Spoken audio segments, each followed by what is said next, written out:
جمعرات کو کیے گئے مظاہروں میں شامل ہونے والے کئی افراد کا کہنا تھا کہ قصور پاکستان میں زیادتی کی بعد قتل ہونے والی کمسن بچی زینب اور نئی دہلی کے زیر انتظام کشمیر کی 8 سالہ آصفہ کے ساتھ پیش آئے واقعے میں کئی مماثلتیں ہیں، اور اگر زینب کے قاتل عمران علی پر انسداد دہشت گردی کی ایک خصوصی عدالت میں مقدمہ چلا کر اس کے خلاف قلیل مدت میں سزائے موت کا فیصلہ سنایا جا سکتا ہے، تو آصفہ کے قاتل کو کیفر کردار تک پہنچانے میں تاخیر کیوں کی جا رہی ہے؟ آپ نے ہماری 7 سال کی معصوم بچی کا قتل اور عصمت دری کی، ان قاتلوں کو پھل پھور پھانسی دی جائے، اور یہ ہمارا اس سڑک پہ تجدید عہد ہے پوری قیادت کا کہ جموں کے مسلمانوں کے لیے ہم اپنا خون بہائیں گے۔ 8 سالہ آصفہ اس سال 17 جنوری کو اس وقت لاپتہ ہو گئی تھی جب وہ گھوڑوں کو چروانے کے لیے نئی دہلی کے زیر انتظام کشمیر کے ضلع کٹھوا کے رسانہ گاؤں میں واقع اپنے گھر سے نکلی تھی۔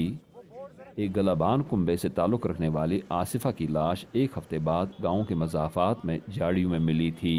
پولیس کا کہنا ہے کہ قتل کرنے سے پہلے آصفہ کے ساتھ جنسی زیادتی کی گئی تھی۔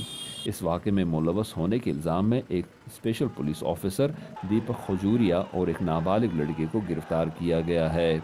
مقامی ہندوؤں نے حال ہی میں علاقے میں ایک جلوس نکالا تھا جس کے دوران ملزم کھجوریا کو رہا کرنے کا مطالبہ کیا گیا، لیکن پولیس کہتی ہے کہ ملزم کے خلاف مضبوط ثبوت ملے ہیں اور ملزم نے جرم کا اعتراف بھی کیا ہے۔ جمعرات کو سری نگر میں کیے گئے مظاہروں میں شامل کئی افراد نے یہ الزام لگایا کہ آصفہ کے ساتھ پیش آئے واقعے کے پیچھے سیاسی مقاصد کار فرما ہیں۔ لارجر ایشو جو میں نے کہا، یہ جو کمیونٹی اس کے سپورٹ میں نکلی وہ سب سے زیادہ پریشان کن بات ہے۔ وہ کیوں پریشان کن بات ہے؟ لگتا ہے کہ کرائم میں یہ سارے لوگ شامل ہیں، اور کیوں شامل ہے؟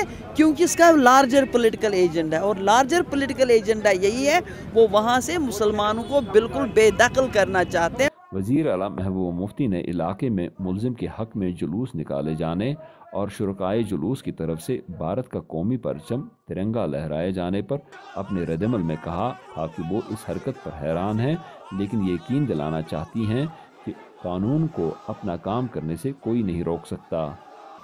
لیکن مقامی ہندوؤں نے کہا ہے کہ انہیں مقامی پولیس کی کرائم برانچ پر جو کیس کی تحقیقات کر رہی ہے اعتبار نہیں، اس لیے اس کیس کو بھارت کے قومی تحقیقاتی ادارے CBI کے سپرد کیا جائے۔ ان کا یہ بھی کہنا ہے کہ special police officer Deepak khajuria کو کیس میں پھنسایا جا رہا ہے۔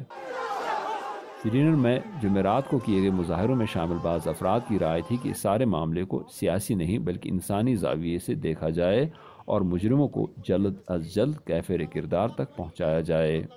زبیر ڈار کے ساتھ یوسف جمیل، اردو VOA، سری نگر۔